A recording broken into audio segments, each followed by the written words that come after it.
तो चलिए आज की वीडियो में हम लोग क्या कवर करने वाले हैं, क्लास 12 ज्योग्राफी का 5 नंबर के 2009 से लेकर 2020 तक के जितने भी क्वेश्चन बैंक में पूछे गए वो सारे क्वेश्चन आंसर आज अपनी लैंग्वेज में पूरे डिटेल से डिस्कस करेंगे। बड़े बड़े एग्जामिनर का कहना है स्टूडेंट अगर अपनी लैंग्वेज में क्वेश्चन आंसर लिखते हैं, सटीक लिखते हैं, तो उसका जो नंबर है मुझे काटने का मन नहीं करता है। समझ में आया ना, उसका नंबर दे देने का मन करता है। इसीलिए अगर सटीक लिखना चाहते हो, अपनी भाषा में लिखना चाहते हो, सब्जेक्टिव वाले क्वेश्चन खास करके लॉन्ग क्वेश्चन, उसके लिए आपको आज का ये महा मैराथन का वीडियो आपको कंप्लीट देखना होगा, तभी आपके लिए बेनिफिट होगा। तो चलिए वीडियो को शुरू करते हैं बिना देर किए हुए। यहाँ पर देखिए 2009 में पूछे गए प्रश्न है आपका 14 क्वेश्चन क्या आपका यानी 14 नंबर में पूछा गया प्रश्न है आपका पाइपलाइन परिवहन की विशेषता का वर्णन करें। ये 2013 में भी पूछा गया, 2015 में भी पूछा गया और 2009 में भी पूछा गया प्रश्न है। इससे पहले समझते हैं पाइपलाइन। पाइपलाइन आप लोग अच्छी तरीके से जानते हो, एक ऐसा लाइन जिसमें पाइप बिछाया जाता है, ठीक है। और परिवहन का मतलब होता है इसी पाइप में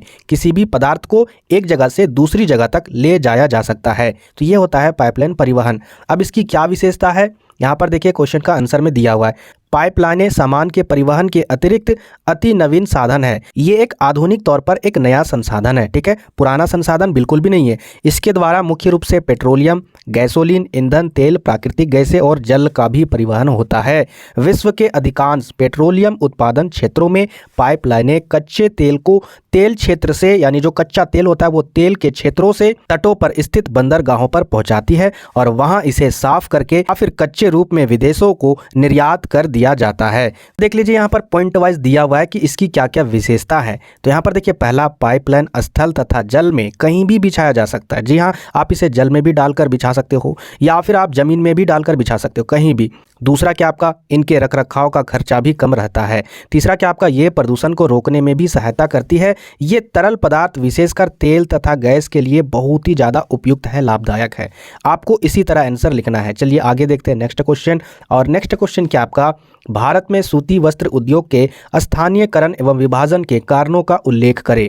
यहाँ पर इसका उत्तर है निम्नलिखित कारकों के कारण ही यहाँ सूती वस्त्र उद्योग केंद्रित हो गए। कहने का मतलब है जो भारत में सूती वस्त्र उद्योग को विस्थापित किया गया उसका मेन कारण क्या था। तो चलिए जान लेते हैं। यहाँ पर पहला कारण मुंबई बंदरगाह की स्थिति, यानी मुंबई में क्या था, बंदरगाह की स्थिति थी, वहाँ पर स्थित था बंदरगाह। बंदरगाह आप लोग अच्छी तरीके से जानते हो।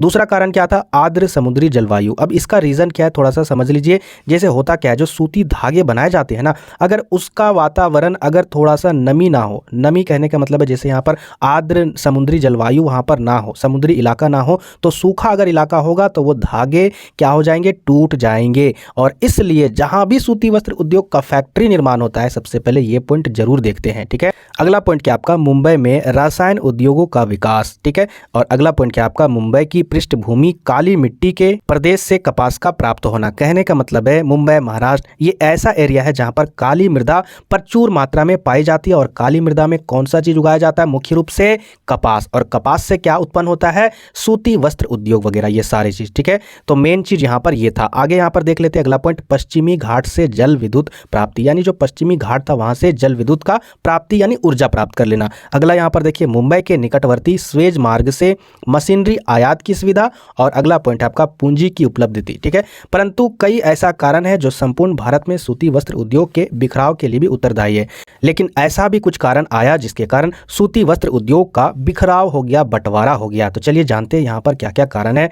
दोनों क्वेश्चन वहां पर पूछा गया है मिलाकर। तो देखिए पहला कारण, द्वीपीय भारत के आंतरिक भागों में रेल मार्गों के निर्माण से इस उद्योग के नए केंद्र जैसे कि कोयम्बटूर, मदुरै, बेंगलोर, नागपुर, इंदौर, सोलापुर और बड़ोदरा में विकसित हुए, यानी इन जगहों पर भी विकसित हो गए। किस कारण से, रेल मार्गों के निर्माण के कारण से। समझ में आया ना। आगे देखिए अगला पॉइंट आपको क्या लिखना है, उष्णकटिबंधीय जलवायु से सारे देश में सूती वस्त्र की मांग बढ़ने लगी। तीसरा नंबर देखिए, वित्तीय सुविधाओं के कारण कानपुर एवं बाजार के कारण कलकत्ता में भी केंद्रित बने, यानी जहां जहां पर इसका बाजार लगता था वहां पर मांग बढ़ने लगी, इसीलिए इसका भी बंटवारा होने लगा। आगे देखिए अगला पॉइंट क्या आपका, जल विद्युत का विकास, सस्ते मजदूर एवं बाजार भी इस उद्योग का बिखराव के भी कारण बने हैं, ठीक है। अगला पॉइंट क्या आपका, कृत्रिम आर्द्रता स्थिरता प्रदान करने वाली मशीन का आविष्कार भी इसके बिखराव का भी प्रमुख कारण है। तो ये आपको आंसर इस प्रकार से लिखने हैं ताकि एक भी नंबर ना कटे। आगे देख लेते हैं नेक्स्ट क्वेश्चन, और सारे क्वेश्चन बता रहे हैं ना, अगर एग्जाम में नहीं भिड़ा तब हमको बताइएगा, ठीक है। मेरे द्वारा कराए गए क्वेश्चन अगर एग्जाम में ना भिड़े तो ये इम्पॉसिबल ही है, ठीक है। तो यहाँ पर देख लेते हैं नेक्स्ट क्वेश्चन, भारत में स्थानिक जनसंख्या वितरण की विवेचना कीजिए। कहने का मतलब है भारत में स्थान स्थान पर अलग अलग जनसंख्या है, इसका रीज़न क्या है आपको बताना है। थोड़ा सा यहाँ पर पढ़ लेते हैं। जनसंख्या घनत्व को प्रति इकाई क्षेत्रफल पर व्यक्तियों की संख्या द्वारा व्यक्त किया जाता है। कहने का मतलब है जनसंख्या घनत्व किसे कहते हैं? भारत की जनसंख्या घनत्व प्रति इकाई क्षेत्रफल पर जितने भी व्यक्तियों की संख्या होती है उसके द्वारा ही व्यक्त किया जाता है। देश के अलग अलग राज्यों में यह अलग अलग होता है, जिसके कई भौगोलिक कारण हैं। अब भौगोलिक कारण क्या है वो हम देखेंगे अभी। घनत्व की दृष्टि से भारत को निम्न विभागों में अलग तरीके से बांटा जा सकता है। तो चलिए देखते हैं कैसे कैसे बांटा जा सकता है भारत में जनसंख्या घनत्व को। घनत्व समझते हो मतलब घना, तो चलिए देखते हैं। मध्य घनत्व वाले क्षेत्र मतलब एकदम बीच वाला घनत्व वाला क्षेत्र, आखिर यहाँ पर क्या रीज़न है? इस क्षेत्र में 401 से 600 व्यक्ति प्रति वर्ग किलोमीटर निवास करते हैं। इसका मतलब समझिए, क्योंकि एग्जाम में आप लोग आसानी से लिख पाओगे। 1 वर्ग किलोमीटर, ठीक है, 1 वर्ग किलोमीटर में, अब 1 वर्ग किलोमीटर ये क्षेत्रफल हो गया किसी भी एरिया का, उसमें जितना भी व्यक्ति रहता है ना, तो यहाँ पर कितना रहता है? 401 से लेकर 600 व्यक्ति। तो ये हो गया उस एरिया का मध्य घनत्व वाले क्षेत्र, ठीक है। तो यहाँ पर वैसा कौन सा क्षेत्र है? पंजाब है, हरियाणा है तथा तमिलनाडु है। तो देखते हैं उच्च घनत्व वाले क्षेत्र में, इस क्षेत्र में कितने होते हैं? 600 से लेकर 800 से व्यक्ति प्रति वर्ग किलोमीटर क्षेत्र में निवास करते हैं। ऐसे राज्यों के अंतर्गत केवल यूपी यानी उत्तर प्रदेश का ही नाम आता है, क्योंकि उसी की जनसंख्या बहुत ही ज्यादा है। आगे देख लेते हैं नेक्स्ट, उच्चतम घनत्व वाले क्षेत्र। एक होता है उच्च, एक होता है उच्चतम, एकदम हाई। तो यहाँ पर देख लेते हैं इसमें क्या है, इस क्षेत्र में 800 से अधिक व्यक्ति प्रति वर्ग किलोमीटर निवास करते हैं। इसके अंतर्गत में बिहार, चंडीगढ़, दमन दीव, दिल्ली, केरल, लक्षद्वीप, पांडिचेरी तथा पश्चिम बंगाल दर्ज दिए जाते हैं, ठीक है। आगे देखिए अगला पॉइंट, आधुनिक कम घनत्व वाले क्षेत्र। आज के टाइम में जहां पर कम घनत्व वाले क्षेत्र है उसे कैसे डिफाइन करेंगे? ये वैसे क्षेत्र हैं जहां पर 200 व्यक्ति प्रति वर्ग किलोमीटर में एरिया में निवास करते हैं, वहां का घनत्व आधुनिक कम घनत्व वाले क्षेत्र कहलाएगा, ठीक है। तो इस तरीके से आप लोग पॉइंट वाइज बना के आंसर लिख सकते हो। आगे देखते हैं नेक्स्ट क्वेश्चन, भारत में चावल के उत्पादन के लिए अनुकूल भौगोलिक दशाओं का वर्णन करे या फिर लिखे या फिर विवरण दे। इस प्रकार से आप लोगों को क्वेश्चन पूछा जाएगा और बता रहे 5 नंबर में, याद रखना पेपर में छप चुका है। 5 नंबर में चावल, गेहूं, कपास, ठीक है, चाय, ठीक है, ये चारों आप लोग इसका अनुकूल भौगोलिक दशा इम्पोर्टेंट है, याद कर लेना है हर हाल में, बहुत ज़्यादा इम्पोर्टेंट है। और दूसरी बात, इसके विवरण भी, ठीक है, इसके वितरण भी भारत के स्तर पर भी और विश्व के स्तर पर भी, ठीक है, ये दोनों बहुत ज़्यादा इंपॉर्टेंट है, 100% पूछे जाएंगे ये आपके एग्जाम में। मैं सारे क्वेश्चन करवा दूंगा, ऐसी बात नहीं है, लेकिन पहले मैं आपको बता देना चाहता हूं ताकि आप लोग वीडियो में बने रहोगे। तो चलिए चावल के उत्पादन यानी पैदा करने के लिए क्या क्या अनुकूल भौगोलिक दशा होनी चाहिए देख लेते हैं। तो भारत में चावल की कृषि प्राचीन काल से यानी बहुत ही पुराने ज़माने से हो रही है। भारत को चावल की जन्मभूमि माना जाता है। चावल भारत का मुख्य खाद्यान्न है। विश्व का लगभग 21% चावल भारत उत्पन्न करता है, यानी पूरे विश्व का 21% चावल भारत पैदा करता है, याद रखिएगा। आगे यहाँ पर देखते हैं नेक्स्ट, चावल गर्म आर्द्र मानसूनी प्रदेश की फसल है। किसकी फसल है? गर्म आर्द्र। ये सारे चीज़ आपको टॉपिक्स लिखने होंगे तभी नंबर मिलेंगे। चावल की कृषि के लिए यहाँ अनुकूल जलवायु क्या है? 100 डिग्री से 150 डिग्री सेल्सियस तक तापमान, 20 डिग्री बोते समय तथा पकते समय 24 डिग्री सेल्सियस। कहने का मतलब है 20 डिग्री जब आप बोते हो फसल को उस समय तथा पकते समय 24 डिग्री सेल्सियस ताप आदि होना चाहिए। साथ ही समतल धरातल होना चाहिए, चिकनी मिट्टी भी होना चाहिए, याद रखिएगा। इसके अतिरिक्त चावल कृषि कार्य के लिए सस्ते मजदूर भी मिलने चाहिए। और भारत में चावल प्रायः पश्चिमी बंगाल, उत्तर प्रदेश, बिहार, पंजाब, हरियाणा, तमिलनाडु, आंध्र प्रदेश में उपजाया जाता है। बस आपको इसी तरह आपको उत्तर लिख देना है, ठीक है। मेन जो पॉइंट है मैंने आपको बताया कौन कौन सा आपको याद करना है और कैसे कैसे लिख देना है। अब यहाँ पर देख लेते हैं नेक्स्ट क्वेश्चन, विश्व में कपास के उत्पादन एवं विवरण का वर्णन दे। अभी मैंने आपको बताया था विश्व के स्तर में भी पूछा जा सकता है। यहाँ पर 2 क्वेश्चन पूछा गया है, आपका उत्पादन भी और विवरण भी। यहाँ पर हो सकता है उत्पादन ही पूछ दे या फिर विवरण ही पूछ दे, तो दोनों मिला के यहाँ पूछा है। तो चलिए दोनों का उत्तर देख लेते हैं। यहाँ पर देखिए उत्तर क्या दिया हुआ, कपास की खेती के लिए लावा निर्मित काली मिट्टी बहुत ही ज्यादा उपयुक्त होती होती है। अब यहाँ पर आप अपनी भाषा में भी लिख सकते हो, कोई दिक्कत नहीं है, कोई जोर जबरदस्ती नहीं है। आप लिख सकते हो कपास की खेती के लिए मुख्य रूप से काली मृदा का उपयुक्त होना चाहिए, क्योंकि यह अपने में अधिक समय तक नमी बनाए रखती है। काली मृदा में जो नमी होती है वो नमी बनाए रखने की क्षमता बहुत ही ज़्यादा होती है। तेज व चमकीली धूप कपास के पौधों को बढ़ने में मदद करती है और ये भौगोलिक परिस्थितियाँ दक्षिण भारत में मिलती है। ठीक है, ये कहाँ पर ऐसी भौगोलिक परिस्थिति मिलती है? दक्षिणी भारत में मिलती है। दक्कन प्रदेश की काली मिट्टी में अधिकांश कपास की खेती की जाती है। चीन, संयुक्त राज्य अमेरिका, पाकिस्तान, भारत और उज़्बेकिस्तान इसके प्रमुख उत्पादन एवं विवरण देश है। तो ये आप सिंपल भाषा में याद कर लीजिए और आपको सीधा जाके एग्जाम में ठोक देना है या छाप देना है। आगे देखिए 17 नंबर, यानी 17 नंबर नहीं है, मतलब यहाँ पर लिखा हुआ इसलिए मैंने पढ़ दिया। विश्व में जनसंख्या के घनत्व को प्रभावित करने वाले प्रमुख कारकों की समीक्षा करें। मोस्ट VBI क्वेश्चन आज के टाइम का, यानी 2023 के बोर्ड एग्जाम के लिए, इसे तो आप लोग एकदम रट्टा मार लीजिए। 100% आपके एग्जाम में पूछे जाने वाले क्वेश्चन ये हैं। तो चलिए हम लोग यहाँ पर देख लेते हैं विश्व में जो जनसंख्या उसके कौन कौन से कारक प्रभावित करते हैं। तो चलिए यहाँ पर जान लेते हैं। पहला यहाँ पर देख लीजिए उच्चावच, यानी उच्चावच होता क्या है, चलो देख लेते हैं। धरातल की बनावट जनसंख्या घनत्व को प्रभावित करती है, यानी जो जमीन की बनावट है वो जनसंख्या घनत्व को प्रभावित करती है। भाई कैसे? जैसे कि पर्वतीय, उबड़ खाबड़, पठारी भाग तथा मरुस्थलीय क्षेत्र में मैदानों की अपेक्षा कम घनी जनसंख्या होती है। मतलब जहाँ पर पहाड़ी एरिया है, जहाँ पर उबड़ खाबड़ जगह है, जहाँ पर रेगिस्तान है, पानी की कोई सुविधा नहीं है, गर्मी इतना बढ़ रहा है कि इंसान जी नहीं सकेगा, ऐसे जगह पर बताइए मनुष्य रहेंगे नहीं रहेंगे? यहाँ की जनसंख्या बहुत ही कम होगी और जनसंख्या घनत्व भी कम होगा।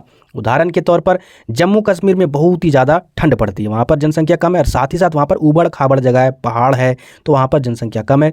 उत्तरी पूर्वी भारत तथा मरुस्थलीय प्रदेश में जनसंख्या का घनत्व कम होता है। इस प्रकार से आप लिख सकते हो। दूसरा पॉइंट में क्या लिख सकते हो? जलवायु।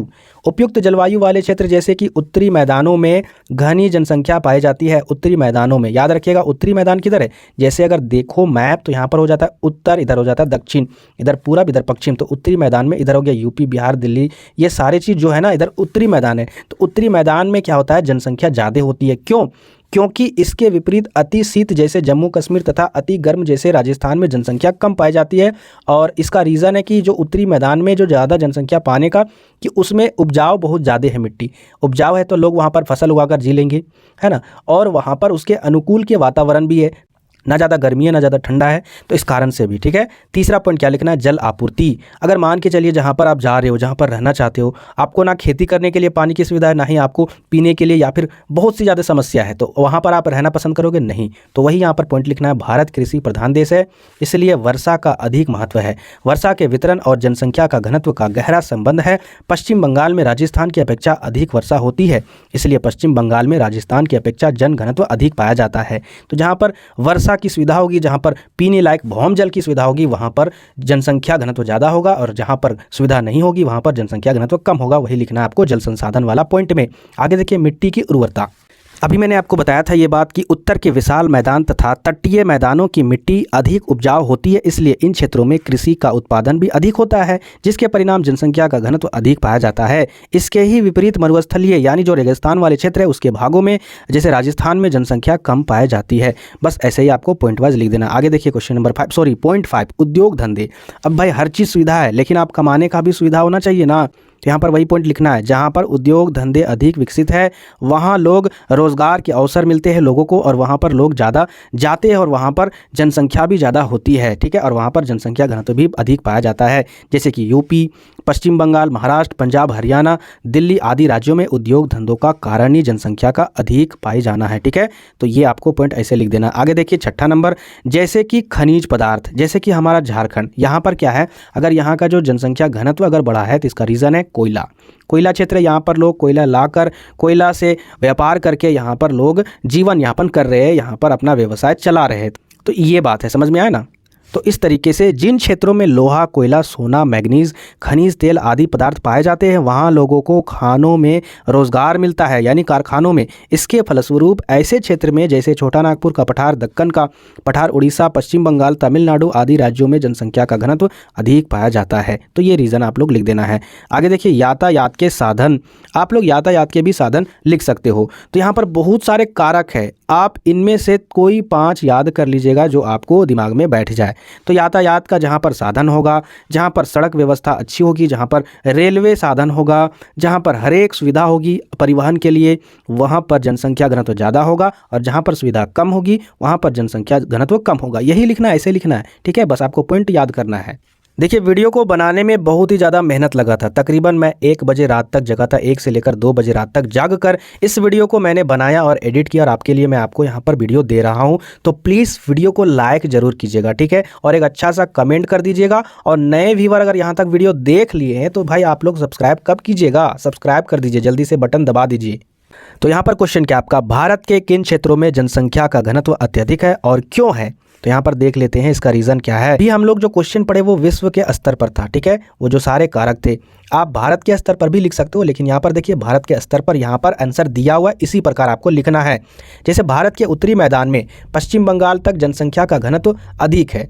हुगली, हावड़ा, उत्तरी 24 परगना, नदिया, मुर्शिदाबाद, माही, कानपुर, बेंगलोर, वैशाली, मुजफ्फरपुर, सीतामढ़ी, सीवान, कूच बिहार, देवरिया, गोरखपुर, जैनपुर तथा बलिया आदि जिलों में 700 व्यक्ति प्रति वर्ग किलोमीटर से अधिक घनत्व पाया जाता है। समझिए, 700 से अधिक होगा तो एकदम हाई घनत्व होगा, यानी उच्च घनत्व, समझ रहे हो ना, यानी उच्चतम। केरल और दिल्ली में भी जनसंख्या का घनत्व अधिक है। कुछ बड़े नगरों का जनसंख्या घनत्व इस प्रकार से है। कोलकाता 23,669 व्यक्ति प्रति वर्ग किलोमीटर। बाप रे, इतना बड़ा जनसंख्या घनत्व है, सोच लीजिए। चेन्नई का 21,811 व्यक्ति, मुंबई का 16,134 व्यक्ति, हैदराबाद का 14,248 व्यक्ति, दिल्ली का 6,319, चंडीगढ़ का 5,620 व्यक्ति, सारे व्यक्ति प्रति वर्ग किलोमीटर में रहते हैं। इसके कई कारण हैं। ये है कि धरातल की बनावट, अच्छी जलवायु, अत्यधिक जलापूर्ति, उद्योग धंधे, व्यवसाय विकास, यातायात की सुविधा, साधन, रोजगार, ये सारी चीज़ की उपलब्धता आदि है, ठीक है। इसके अन्य कारकों में से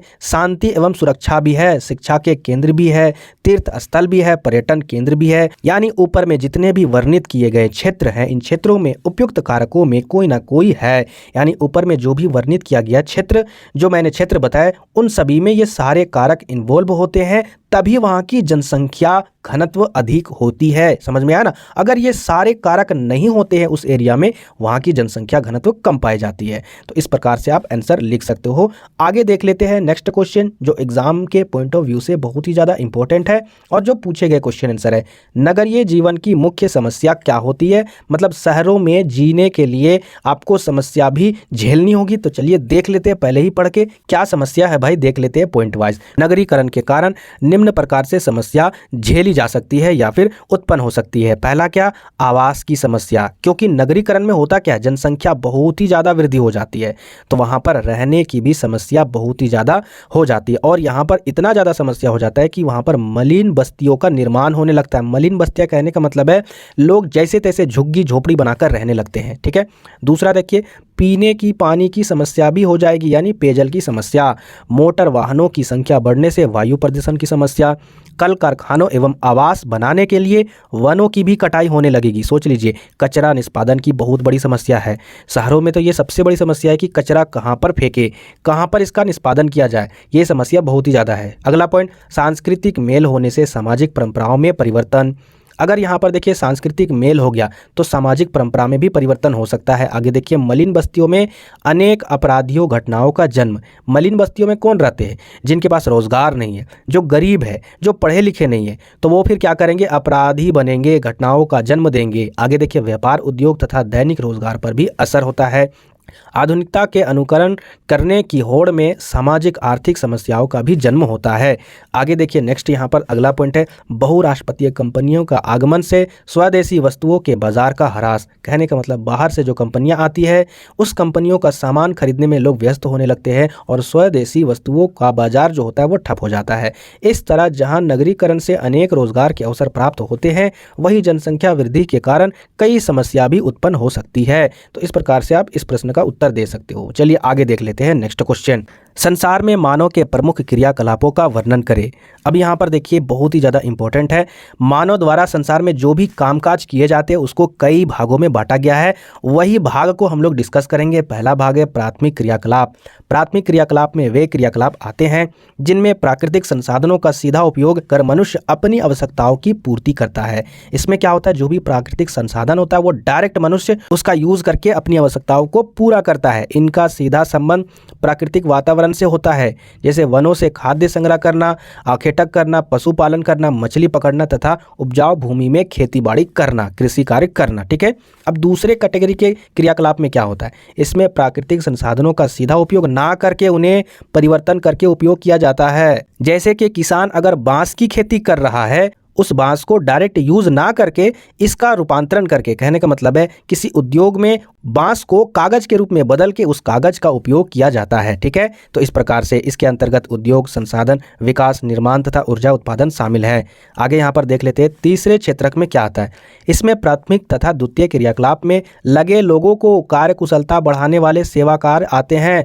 कहने का मतलब है उद्योग में जो भी फैक्ट्री वगैरह, मशीन वगैरह चलाते हैं, उन सभी को कार्य कुशलता बढ़ाने के लिए, उन सभी को पढ़ाने के लिए इसमें सेवा वाले कार्य आते हैं। ठीक है। जैसे कि खुदरा एवं थोक व्यवसाय, व्यक्तिगत एवं व्यावसायिक सेवा, परिवहन, स्वास्थ्य, शिक्षा संबंधी कार्य आदि है। ठीक है। चलिए आगे यहाँ पर देख लेते हैं नेक्स्ट फोर्थ नंबर यानी चतुर्थ क्रियाकलाप। इसमें क्या आता है, इसमें ज्ञान एवं कुशलता पर आधारित क्रियाकलाप शामिल किए जाते हैं। सूचना एवं संचार के विकास से लोगों को सुविधाएं प्रदान करते हैं तथा कार्य कुशलता बढ़ाते हैं। ठीक है। इस प्रकार से आप लोग चार प्रकार के क्रियाकलाप को डिफाइन कर देना है। ठीक है। भारत में गेहूं उत्पादन के लिए अनुकूल भौगोलिक दशाओं का वर्णन करें। तो यहाँ पर गेहूं को उत्पादन करने के लिए क्या अनुकूल भौगोलिक दशा होना चाहिए, तो देखिए यहाँ पर गेहूं दूसरी महत्वपूर्ण खाद्य फसल है। गेहूं शीतोष्ण फसल की चावल की तरह ही चीनी के बाद भारत में गेहूं का दूसरा उत्पादक देश है। इसकी निम्नलिखित दशाएं अनुकूल है, यानी इसके लिए क्या क्या चाहिए भौगोलिक दशा। पहला, फसल रबी तथा अनाज की फसल है। ये जो फसल है वो रबी तथा एक खाद्यान्न फसल है। दूसरा, इसके लिए वर्षा कैसी चाहिए, 75 सेंटीमीटर से कम होनी चाहिए। फसल कटते समय वर्षा हानिकारक हो जाता है। तीसरा, तापमान तो भाई एकदम ठंडा होना चाहिए, एकदम आर्द्र तापमान बहुत ही ज़्यादा जरूरी होता है गेहूं के लिए। इसके लिए तापमान 10 डिग्री सेल्सियस से 15 डिग्री सेल्सियस तक होना चाहिए। गेहूं काटते समय तापमान 20 डिग्री सेल्सियस से 30 डिग्री सेल्सियस के बीच में होना चाहिए। आगे यहाँ पर देखिए अगला पॉइंट, मृदा। मृदा कौन सी होनी चाहिए, दोमट मिट्टी। जल का निकास की व्यवस्था भी होनी चाहिए। ठीक है। आगे देखिए यहाँ पर अगला पॉइंट, उत्पादक राज्य कौन कौन से हैं। गेहूँ कृषि भारत के उत्तरी पश्चिमी भागों तक सीमित है। पंजाब, हरियाणा, उत्तरी राजस्थान, उत्तरी गुजरात तथा पश्चिमी उत्तर प्रदेश, ये सारे जगहों पर गेहूं का उत्पादन किया जाता है। अब भारत गेहूं के निर्यात की स्थिति में है, यानी गेहूं दूसरे देश में भेजने के उपाय में है, क्योंकि यहाँ पर अच्छी खासी गेहूं का उत्पादन हो रहा है। आगे देख लेते हैं नेक्स्ट क्वेश्चन, गैर परंपरागत ऊर्जा स्रोत का वर्णन करें। गैर परंपरागत ऊर्जा स्रोत कौन सा होता है, ऐसी ऊर्जा स्रोत जिसे हम लोग परंपरा से नहीं यूज कर रहे हैं, आज के टाइम में उसको यूज कर रहे हैं। तो हम लोग जानते हैं कि कौन कौन सी ऊर्जा है। पहला पवन ऊर्जा है, तेज हवाओं की गति में ऊर्जा होती है। चेन्नई में पवन ऊर्जा प्रौद्योगिकी केंद्र की स्थापना की गई है। ठीक है। चलिए आगे देखिए, बायोगैस, ये भी आपका गैर परंपरागत ऊर्जा स्रोत है। जीवों के उत्सर्जित पदार्थ एवं उद्योगों के अपशिष्ट से बायोगैस बनाई जाती है, जो ऊर्जा का अच्छा स्रोत है। ठीक है। आगे यहाँ पर देखिए ज्वारीय ऊर्जा, समुद्री लहरों एवं ज्वार भाटे से बिजली का उत्पादन किया जाता है। आगे देखिए भूतापीय ऊर्जा, यह ऊर्जा गर्म पानी के प्राकृतिक झरने तथा तालाब से संयंत्र लगाकर प्राप्त की जाती है। इसी तरह कचरे से भी ऊर्जा उत्पन्न की जा रही है। तो ये पॉइंट आप लोग अच्छे से लिख देना है। आगे यहाँ पर बढ़ते हैं नेक्स्ट क्वेश्चन, भारत में लौह इस्पात उद्योग के स्थानीयकरण एवं विवरण की व्याख्या करें, या फिर इसी पर क्वेश्चन पूछा गया है, भारत में कृषि की प्रमुख समस्याओं का वर्णन करें। आंसर अलग अलग होगा, यहाँ पर बस अथवा लिख दिया है। इसका आंसर अलग होगा, इसका आंसर अलग होगा। तो चलिए देख लेते हैं पहले हम लोग भारत में लौह इस्पात उद्योग वाला।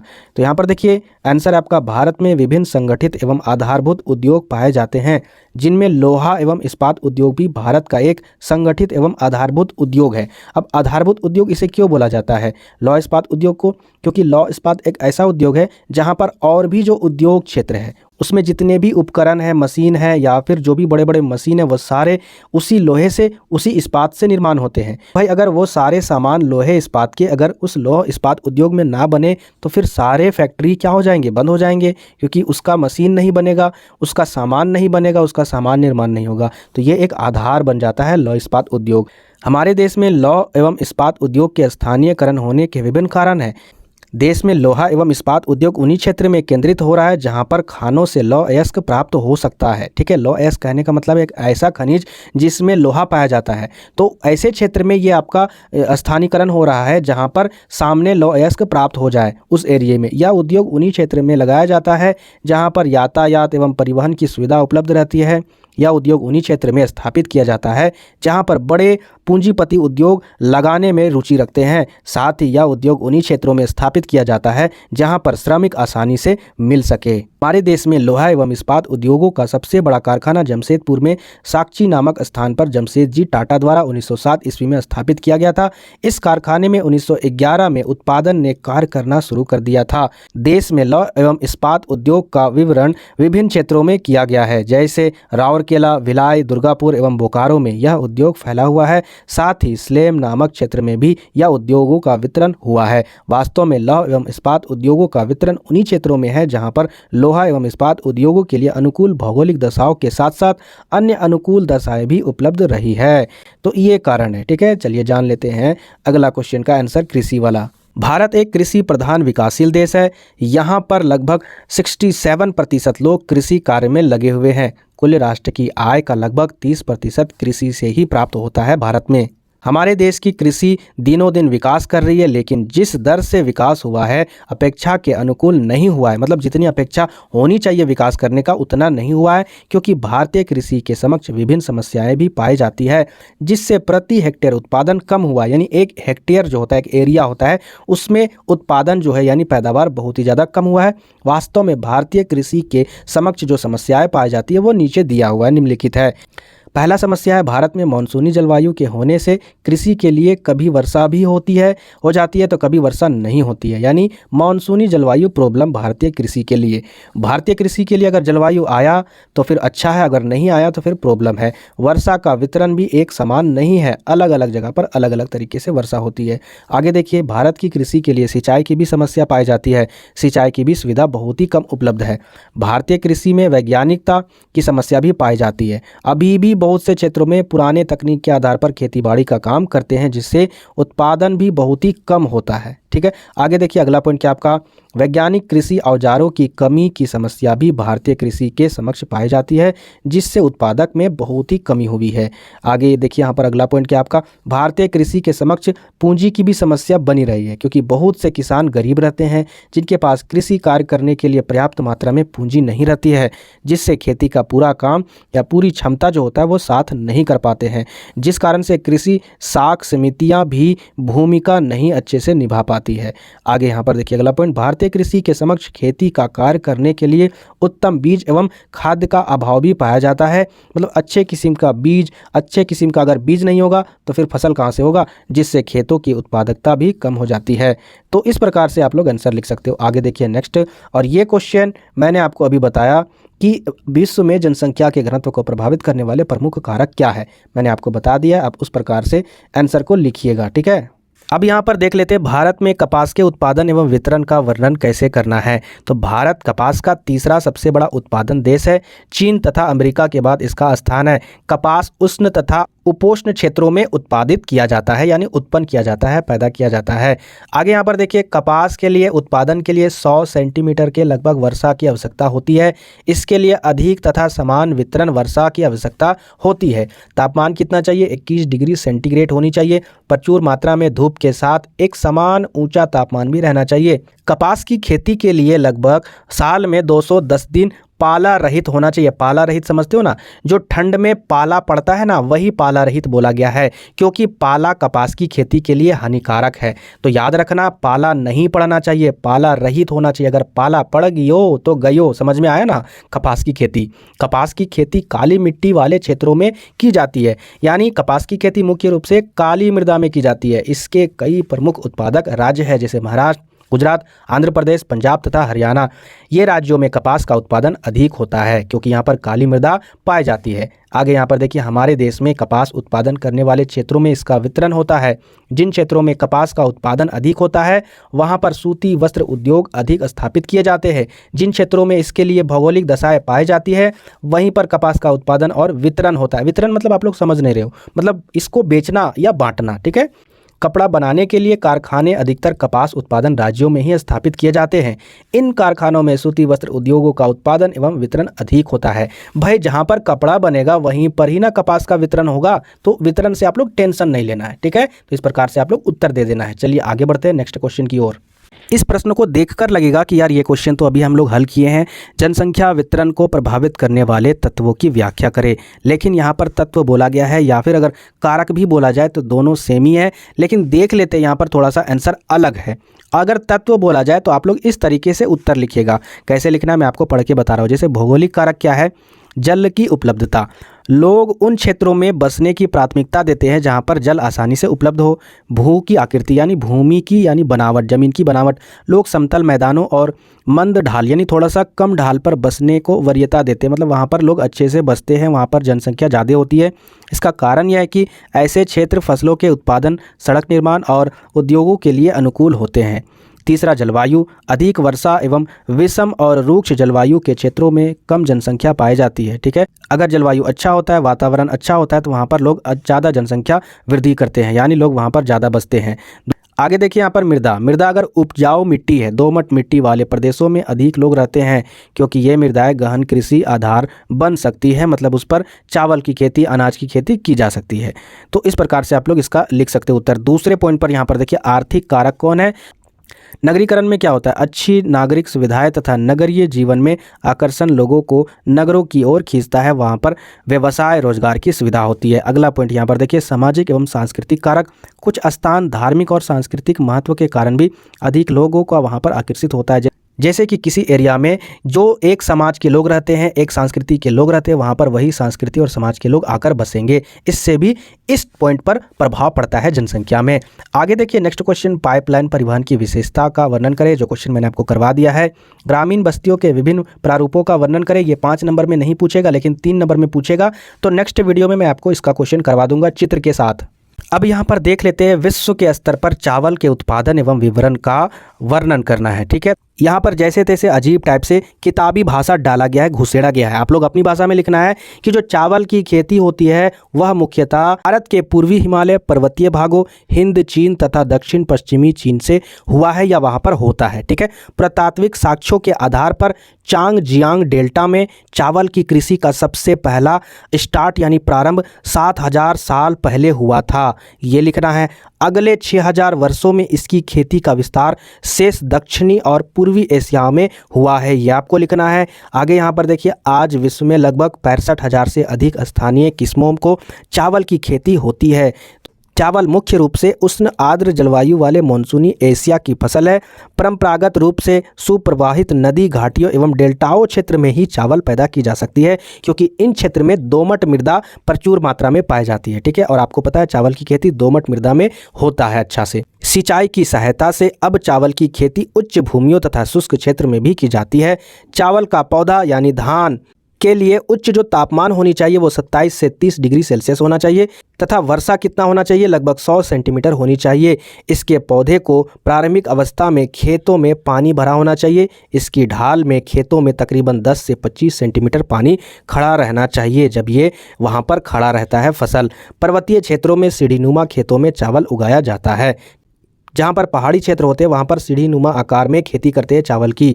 तो इस प्रकार से आपको उत्तर लिखना है। ये आपका पार्ट 1 वीडियो, ठीक है। बहुत ही ज़्यादा लंबा हो गया था वीडियो, लेंदी हो गया था।